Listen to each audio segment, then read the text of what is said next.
नमस्कार दोस्तों, मैं विनय दुबे मुंबई से। आज का ये वीडियो खास तौर पे बिहार के उस तमाम मान्यवर देवतुल्य जनता के लिए है। मैं उनसे पूछना चाहता हूं कि अगर थोड़ी सी भी इंसानियत या शर्म बची हो तो चुल्लू भर पानी लीजिए और उसमें डूब मरिए। क्योंकि जब आपको महाराष्ट्र में, गुजरात में कुत्तों की तरह मार के भगाया जा रहा था, तब एक आदमी आपके लिए आवाज उठा रहा था, लड़ रहा था।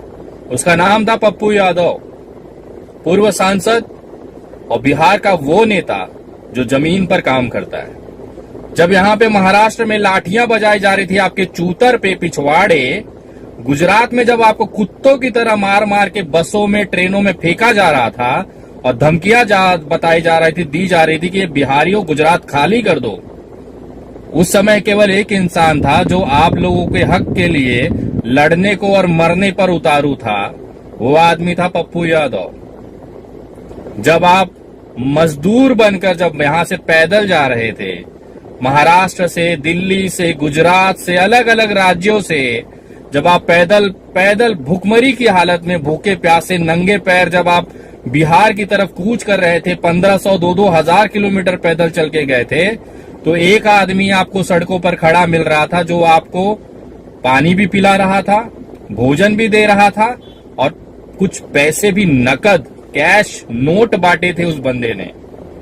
करोड़ों रुपया इस आदमी ने सड़कों पर मजदूरों के बीच बांट दिया। उस समय तो चुनाव नहीं थे।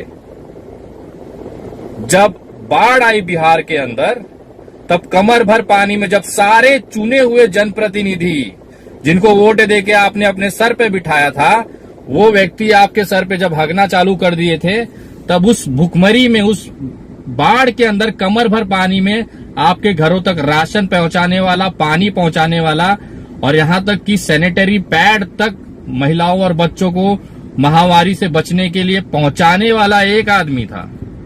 उसका नाम था पप्पू यादव। उसके बाद चुनाव आता है।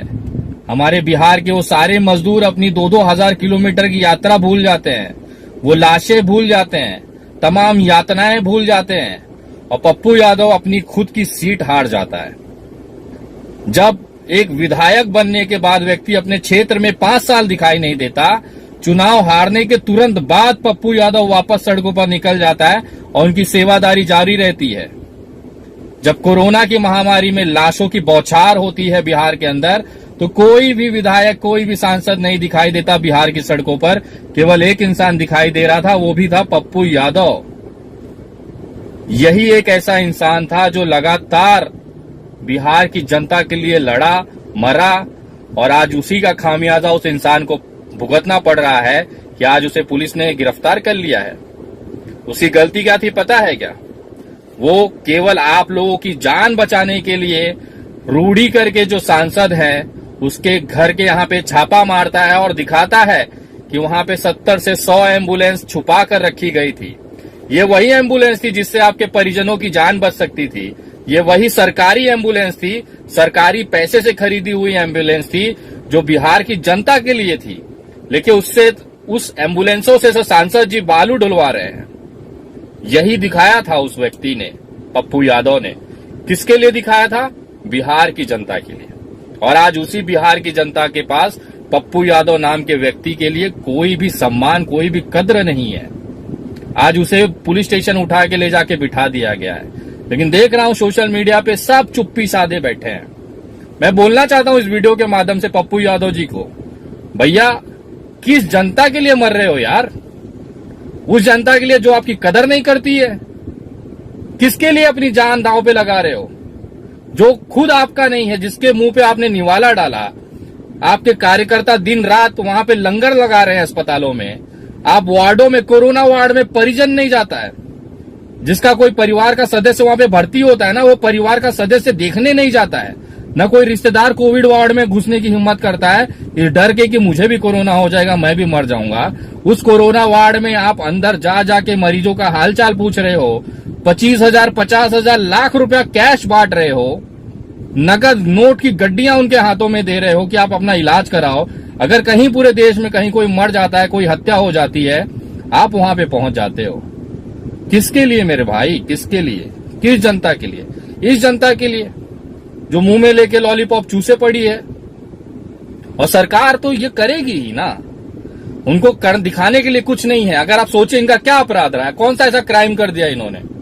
जब क्रिमिनल थे, जब पप्पू यादव दबंग व्यक्ति था, तब कोई कुत्ता उनके सामने खड़ा नहीं होता था।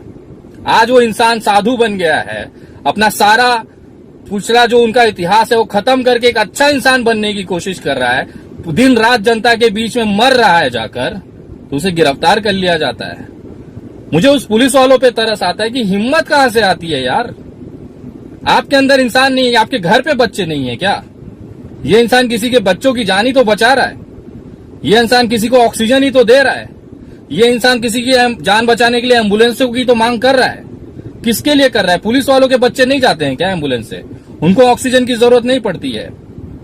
जिन भी अधिकारियों ने कार्रवाई की है, मैं पूछना चाहता हूं, घर जाइएगा, अपनी पत्नी से आंख मिलाइए, अपने बच्चों से आंख मिलाइएगा, अब बोलिएगा हमने अपराधी पप्पू यादव को गिरफ्तार किया है, और मुझे गर्व है इस चीज का। अगर थोड़ी भी शर्म बची होगी, बिहार की जनता को मैं बोलना चाहता हूं, अगर थोड़ी भी शर्म बची होगी तो इस इंसान का साथ दीजिए। इसको किसी की जरूरत नहीं है। ये आज भी, अभी भी फोन पे बात हुई, बोला विनय भाई हम कर लेंगे जो भी है, लेकिन मुझे समझ में नहीं आ रहा है आप किसके लिए कर रहे हो। ये आदमी के पास क्या उद्देश्य है? चुनाव लड़ना, ये हार गया, उसके बाद जब 5 साल बाद चुनाव आना, इस समय तो कोई विधानसभा कोई लोकसभा भी नहीं है। किस लिए कर रहा है ये इंसान? करोड़ों रुपया मजदूरों को बांट दिया, चुनाव के बाद लगातार करोड़ों रुपया खर्चा करके ये ऑक्सीजन बांट रहा है, लंगर लगा रहा है, खाना खिला रहा है। किसके लिए खिला रहा है मेरे भाई? और बिहार सरकार से बोलना चाहता हूं कि अगर आज पप्पू यादव को रिहा नहीं किया गया, बाइज्जत उस व्यक्ति को, इस मानवता, इस इंसानियत की मूर्ति को अगर आपने आज रिहा नहीं किया ना, तो आप जेलों के दरवाजे खोलिए।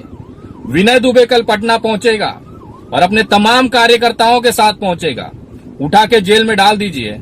मैं तोड़ता हूं धारा 188, उखाड़ लीजिए विनय दुबे का। देखना है मुझे आपकी जेलों में कितनी ताकत है, कितने लोगों को आप जेल में डालते हैं। अगर पप्पू यादव को ससम्मान, पूरे इज्जत के साथ अगर उनको बाइज्जत बरी नहीं किया गया, अगर उनको थोड़ी सी भी खरोच आती है, थोड़ा सा भी उन्हें तकलीफ होता है, तो याद रखिए पूरे देश के सामाजिक कार्यकर्ता आपके बिहार के, आपके पटना के गांधी मैदान में वहां पे जमा हो जाएंगे और आप गिरफ्तार करके डालिए जेल में। और मैं कोई धमकी नहीं देता हूं, मैं बाकायदा आपको ईमेल भेज रहा हूं डीजीपी साहब, आपको बाकायदा ईमेल कर रहा हूं सीएम साहब। अगर आज शाम तक पप्पू यादव को रिहा नहीं किया गया तो याद रखिए आपकी जेलें कम पड़ जाएंगी। इतने कार्यकर्ता हम आपके साथ में, जेल हम खुद अरेस्ट होना चाहते हैं, आप गिरफ्तार करिए। अगर किसी की जान बचाना अपराध है तो पप्पू यादव अपराधी है। अगर किसी की सांसें में ऑक्सीजन भरना अगर अपराध है तो पप्पू यादव अपराधी है। अगर किसी की जान बचाने के लिए एम्बुलेंस की मांग करना और उसके लिए आवाज उठाना अगर अपराध है तो पप्पू यादव देश का सबसे बड़ा अपराधी है। और मुझे ऐसे अपराधी पे गर्व है, और ऐसा अपराध हम सब रोज करते हैं और करते रहेंगे। पप्पू यादव भैया आप बिंदास रहिए। अगर बिहार की जनता को शर्म नहीं है तो इसका मतलब ऐसा नहीं है कि देश आपके साथ नहीं है।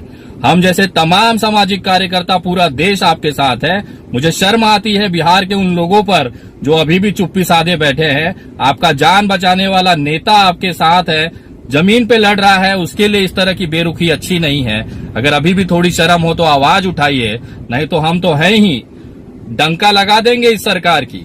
वो शायद भूल गए हैं, हम सामाजिक कार्यकर्ता हैं साहब।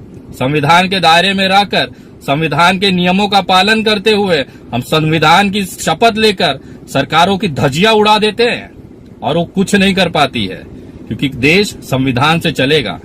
पप्पू यादव जी को जल्द से जल्द रिहा किया जाए, वरना अपनी जेलों के दरवाजे खोलिए। विनय दुबे आ रहा है पटना, और करिए गिरफ्तार। कितनों को करोगे गिरफ्तार, हम भी देखना चाहते हैं। अब लड़ाई आर्या पार की, किसी की जान बचाना गुनाह हो गया इस देश में। शर्म आनी चाहिए बिहार सरकार।